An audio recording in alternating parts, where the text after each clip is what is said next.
Pasar tablet nggak cuma Huawei, Apple, sama Samsung aja. Brand-brand Cina selain Huawei udah mulai terjun ke pasar gadget yang layarnya lebih besar buat produktivitas.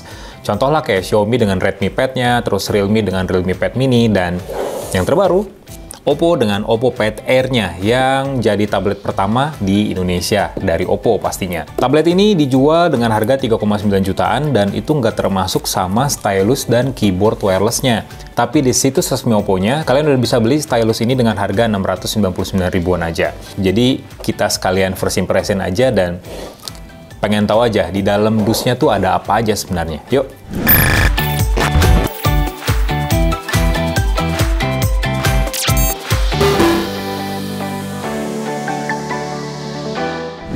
Ini dia dus dari Oppo Pad Air-nya. Sebenarnya unit yang gue unboxing, yang gue terima sekarang ini versi yang ada di China sih sebenarnya. Cuman nggak ada yang beda dengan versi yang ada di Indonesia. Paling storage-nya aja yang beda. Oppo Pad Mini ini punya storage 128 GB. Tapi kalau di Indonesia tuh cuma mentok di 64 GB aja. Tapi sisanya sama aja. Nah ini dia Oppo Pad Air-nya. Oke, kita simpen buat yang terakhir dulu. Di sini ada dus kecil, isinya sih kitab-kitab ya. Sama ada SIM ejector, tapi sebenarnya ini bukan SIM ejector sih, lebih ke micro SD ejector. Karena Oppo Pad Air nggak ngedukung jaringan seluler, cuman WiFi only aja. Dan ini tuh buat ngebuka slot micro SD yang bisa ditambah sampai 1 TB. Ini ada kabel USB Type-C.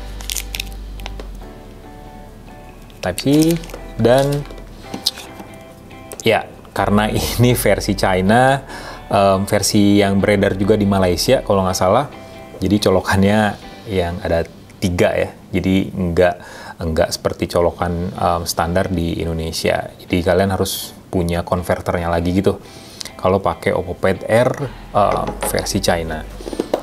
Nggak ada apa-apa lagi sih di dusnya. Kayak gede, cuman buat gimmick aja gitu. Ini sebenarnya bisa diperkecil sih ukurannya. Oke, ini dia Oppo Pad Air-nya. Kita nyalain. Nah, sambil kita nungguin Oppo Pad Air-nya nyala, gue juga dapet stylusnya, Oppo Live namanya. Untuk harganya sendiri tadi 699.000 di situs resmi Oppo, diskon 100.000 dari 799.000, ya termasuk dalam paket pembelian ya. Jadi kalau kalian beli tablet ini biar lebih maksimal buat penggunaannya, bisa beli stylus bawaan dari Oppo. Oke. Nah, ini dia stylusnya dari Oppo Live buat Oppo Pad Air. Untuk baterainya sendiri, jadi ini tuh nggak dicas, tapi kita bisa pakai batu baterai, jadi bisa dimasukin ke stylus ini. Lumayan unik sih, ketika stylus lain kayak Galaxy Tab misalnya, itu bisa dicas secara wireless dengan nempelin ke magnet. Huawei, tablet Huawei yang terbaru juga bisa ngecas stylusnya secara langsung, secara wireless di tablet, tapi stylus dari Oppo ini malah pakai baterai kayak batu baterai jam gitu.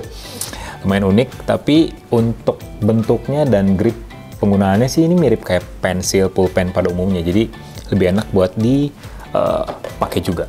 Nah ini dia tampilan utama dari Oppo Pad Air yang beredar resmi di Indonesia. Untuk layarnya sendiri, tablet ini tuh punya panel layar jenisnya IPS LCD, ukurannya 10,36 inci, dan punya resolusi Full HD+. Cakupan warnanya ini 1 billion color alias panel 10-bit IPS LCD-nya. Tapi nggak ada dukungan refresh rate tinggi di perangkat Oppo Pad Air. Secara form factor sih ini kurang lebih mirip kayak Realme Pad Air ya sebenarnya. Cuman kayak beda desain bagian belakangnya aja yang lebih premium di Oppo Pad Air. Untuk dapur pacunya, tablet ini pakai Snapdragon 680. Sebenarnya secara spek, Snapdragon 680 tuh udah ngedukung 4G LTE, tapi nggak tahu kenapa tablet ini malah nggak ngedukung jaringan seluler sama sekali. Jadi cuman ada slot micro SD aja yang bisa kalian sisipkan di bagian bawah kanan body. Untuk RAM-nya 4 GB.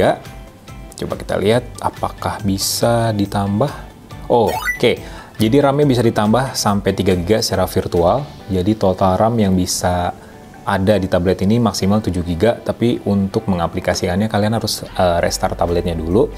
Dan storage-nya untuk perangkat ini tuh 128 GB, tapi kalau di Indonesia maksimal 64 GB yang bisa di-expand sampai 1 TB. Untuk OS-nya sendiri, dia udah berjalan di ColorOS versi 12, tapi khusus buat tablet, dan basisnya itu Android 12.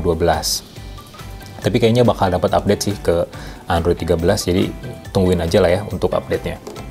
Tablet harga 3,9 jutaan, kameranya cuman ada 2, satu di depan dan satu di belakang. Buat di belakang kameranya cuma 8 megapiksel, dan kamera di depan yang letaknya di atas kalau posisi landscape, yaitu 5 megapiksel. Jadi lumayan oke lah ya buat video conference, video call, atau buat selfie tipis-tipis, lumayan lah. Tapi kamera belakang 8 megapiksel ini menurut gua lebih cocok buat scan dokumen aja, karena di kamera Oppo Pad Air ada menu buat nge-scan dokumen. Namanya text scanner, jadi kalian udah nggak usah pakai scanner di printer atau alat scanning lainnya, tinggal pakai text scanner aja di aplikasi kamera Oppo Pad Air. Sejauh ini impresi gue ke Oppo Pad Air lumayan oke sih, karena tablet ini tuh bisa dibilang kayak pesaing dekatnya Redmi Pad yang dijual kurang lebih 3,5 jutaan, ya lebih murah 400 ribuan lah dibandingin sama Oppo Pad Air. Kalau Redmi Pad pakai Helio G99 dari MediaTek, dan RAM-nya tuh 6 GB, 2 GB lebih tinggi, tapi sama-sama Wi-Fi only, jadi nggak ngedukung jaringan seluler. Tapi secara fungsi, secara fitur, dan secara form factor, sebenarnya kedua tablet ini kurang lebih sama, apalagi posisinya tuh sama-sama sebagai tablet pertama di masing-masing vendor di Indonesia. Dan dengan hadirnya Oppo Pad Air, hadirnya Redmi Pad, maupun Realme Pad Mini, mungkin di tahun ini kita bakal ngelihat banyak banget seri tablet, nggak cuma dari Apple, Huawei, maupun Samsung, tapi brand asal Cina lainnya juga bakal mulai fokus ke perangkat yang lebih besar. Nggak cuma smartphone aja nih ya, apalagi ya beberapa di antaranya juga udah mulai nge-launching laptop juga dan memaksimalkan ekosistem AIoT mereka di Indonesia.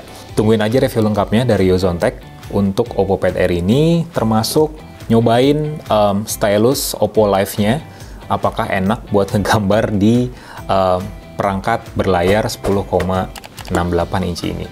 Subscribe terus Yozontech, like videonya, kasih komen, dan share juga jangan lupa.